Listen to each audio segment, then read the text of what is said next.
Goeiemôre, Dok Matt wat praat.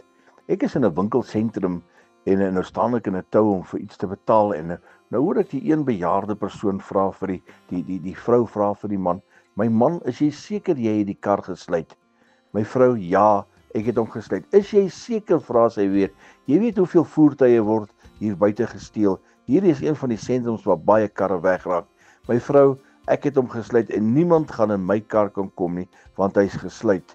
En toe dit nou my beurt is en ek staan en wag om te betaal, toe besef ek en hierdie gesprek wat voor my afgespeel het, dit gaan so wees dat ons party mense gaan voor die hemelpoort kom en dan is die hemelpoort gesluit vir hulle. Dan gaan hulle nie 'n sleutel hê om in te gaan nie. Jy sien, as daai poort gesluit is hy vir ewig gesluit. Vir ewig en altyd gaan jy nie kan ingaan nie. Dan gaan jy nie die koninkryk van God kan ingaan nie. Maar as jy rein gewas is, skoon gewas is in sy bloed, kan ek jy verseker, dan gaan Jesus staan en sê: "Welkom my kind, welkom tuis."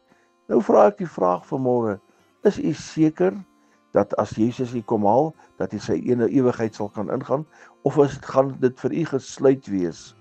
My vriend, maak seker dis nie vir jou gesluit nie. Maak seker jou naam is geskryf in die boek van die lewe.